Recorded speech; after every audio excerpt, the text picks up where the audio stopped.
Bitcoin é o ouro digital? A gente vai ver aqui, pessoal, uns argumentos que são a favor dessa tese aí de que o Bitcoin ele é o novo ouro digital. Eu não acredito, pessoal, que em tão pouco tempo, o Bitcoin tem aí 17 anos, eu não acredito que em tão pouco tempo o Bitcoin vai substituir completamente o ouro. Eu acredito que o Bitcoin vai substituir em pouco tempo as moedas fiduciárias, que a gente vê que já está indo ladeira abaixo. E o ouro vai continuar sendo o que ele é, né? Um ativo da natureza, vai estar na reserva de muitos países, de muitas pessoas. Então, vamos verificar aqui esses argumentos a favor dessa tese, né? Vamos para a tela comigo? E o primeiro ponto, pessoal, que a gente tem que verificar é o da escassez absoluta e programada. O ouro é escasso por natureza. O Bitcoin é escasso por código. Só existirão 21 milhões de Bitcoins. Nunca mais e nunca menos. É claro que existe a possibilidade de alguém perder os seus Bitcoins, né? Mas aí a rede continua com os 21 milhões de Bitcoin, assim que forem todos minerados. E não vai existir nenhum além. E esses que foram perdidos, eles contribuem para o aumento da escassez. O que acontece? Antigamente era muito comum você conseguir até Bitcoins de graça no começo da rede, pelo Bitcoin não valer nada. Então muita gente não fez a autocustódia correta, e muita gente acabou perdendo o acesso aos Bitcoins, perdendo as palavras que a gente fala tanto para guardar. E o que isso acontece? Imagina que eu tenho um Bitcoin inteiro, e eu não faço minha autocustódia corretamente e perco meu Bitcoin.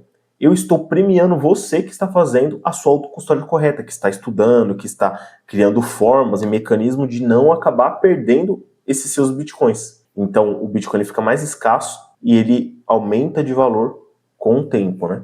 Isso cria um paradigma novo, uma escassez perfeita, previsível e impossível de manipular por governos ou bancos centrais. Se o ouro é a reserva de valor natural, o Bitcoin é a reserva de valor matemática. Essa frase aqui já fala tudo, né? Então vamos para o segundo argumento a favor dessa ideia, que não depende de confiança. Então, o ouro ele exige confiança em quem certifica a pureza dele, quem o guarda, quem transporta, né? Saber se o ouro ele é verdadeiramente ouro, que não é só uma camada de ouro e por dentro vai estar cheio de tungstênio, exige um custo aí de você fazer, né, toda essa verificação do material, né? Não é qualquer um que consegue fazer isso. Já no Bitcoin existe confiança apenas em matemática, criptografia, consenso distribuído. Ele funciona sem um intermediário e sem uma autoridade central. Então, e o terceiro argumento aqui, impossível de inflacionar, né? Então, governos podem emitir moedas, confiscar ouro, controlar a circulação, mas ninguém pode imprimir Bitcoin. O protocolo define ritmo de emissão, quantidade total, regras do sistema. Isso torna uma proteção contra a inflação e má gestão monetária. O que os governos conseguem fazer é criar barreiras de entrada e de saída. Então eles vão começar a colocar mais imposto, vão exigir cada vez mais o KYC, eu conheço o seu cliente. Porém, cada vez que os governos ficam mais autoritários, novas formas são apresentadas, né, pelas pessoas que fazem parte desse ecossistema do Bitcoin.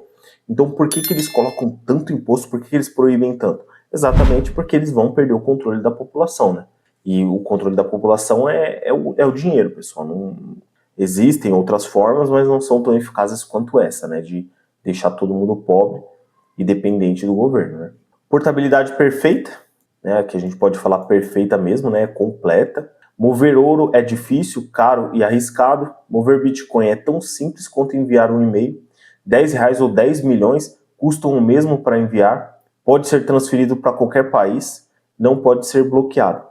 É claro que você vai enviar R$10 de Bitcoin, né? As taxas que você vai pagar em algum momento pode ser que seja até maior do que esse valor. Então existem outras camadas, né? Camada Lightning, que você paga menos taxa e ainda ele é mais escalável, mais rápido. Só que não é tão seguro quanto a primeira camada, né? A on-chain. Divisibilidade extrema. O ouro pode ser dividido? Sim, mas dá trabalho. Bitcoin é naturalmente divisível em 100 milhões de satoshis. Isso torna mais acessível, mais funcional e mais preciso para comércio e micropagamentos. Já existem soluções aí em outras camadas do Bitcoin que dividem os satoshis, pessoal, em milissatoshis. O negócio é muito divisível, então isso torna mais acessível ainda. Então, quando o preço subir, o pessoal fica falando, se o Bitcoin subir muito de preço, a maioria das pessoas não vai ter, e isso daí vai ficar só na mão de banqueiro. Não, pessoal, ele vai sempre sendo divisível, e quanto mais o preço sobe, menos dele você precisa utilizar, né? Enfim. Durabilidade infinita, né? O ouro não se deteriora, o Bitcoin também não. Enquanto houver internet, rádio, satélite, ele existe e funciona. Mesmo que apareça computadores resistentes que possam quebrar a criptografia do Bitcoin, cara, o Bitcoin ele pode ir lá e se atualizar e colocar uma criptografia maior ainda que protege desses computadores aí que vão vir. E se o Bitcoin estiver em risco por conta desses supercomputadores que estão aparecendo, não é só o Bitcoin, a rede dos sistemas inteiros de saúde, bancário, a segurança mundial vai estar em risco. Então, outras soluções, inclusive de armamento nuclear, pessoal, outras soluções, outras criptografias vão surgir e o Bitcoin vai atualizar, assim como todas as coisas no nosso mundo, né? A tecnologia avança, o Bitcoin vai avançar também junto. E vai continuar sendo matematicamente escasso com esses atributos, né? Aceitação global crescente, né? Então a gente está vendo aí que não para, não para. O Bitcoin só cresce cada vez mais. Assim como o ouro levou séculos para ser reconhecido como reserva de valor, o Bitcoin está percorrendo um caminho semelhante, porém muito mais rápido, adotado por empresas, fundos grandes, países, ETFs, governos considerando legislação. O mercado financeiro o trata como ativo de reserva global, não mais como moeda da internet. Então, pessoal, isso vai acabar se espalhando cada vez mais. E quanto mais essas empresas começarem a colocar nos seus caixas, quanto mais empresas aceitarem nos seus comércios e tudo mais, cara, isso vai ser cada vez mais comum. E é claro que o preço vai subir com relação a isso. Por isso que muitos fundos aí já prevêem Bitcoin a perto de $1 milhão já em 2030, daqui a praticamente 4 anos já. A gente já está falando em 4 anos. Muitos investidores aí, fundos de investimento já estão falando disso aí já como algo normal, entendeu? E as pessoas ainda estão dormindo, estão achando que, não, muito arriscado, enfim. Resistência à censura e confisco. O ouro pode ser confiscado, e já foi várias vezes, a gente sabe. Bitcoin pode ser memorizado numa seed de 12 palavras e levado para qualquer lugar do mundo, até mesmo numa palavra conjunta aí, que você quiser. Tem vários métodos aí.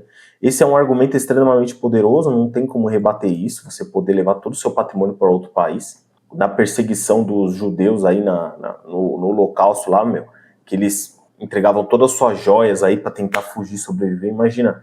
E não só nesse caso, né? A gente vê aí um monte de refugiados de diversos países, guerra no mundo inteiro, entendeu? Então você conseguir pegar grande parte do seu patrimônio e poder recomeçar com alguma coisa, porque difícil, pessoal, é você construir sua vida inteira num lugar, você tem que sair para poder salvar a sua vida, e aí tem que recomeçar do zero sem ter nada, sabe? Você ter pelo menos alguma coisa ali, cara, isso aqui tem valor, e muita gente ainda não percebeu isso, né? Verificação instantânea, né? Então, para fechar, o ouro precisa de equipamento e avaliação, conhecimento também.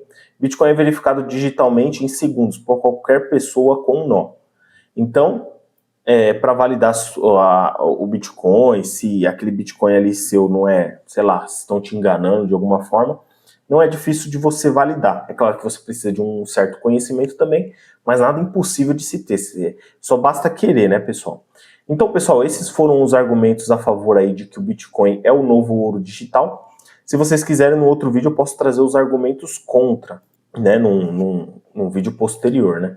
Aí vocês deixam no comentário se vocês quiserem e aí eu trago num próximo vídeo aí. É isso, pessoal. Até o próximo vídeo.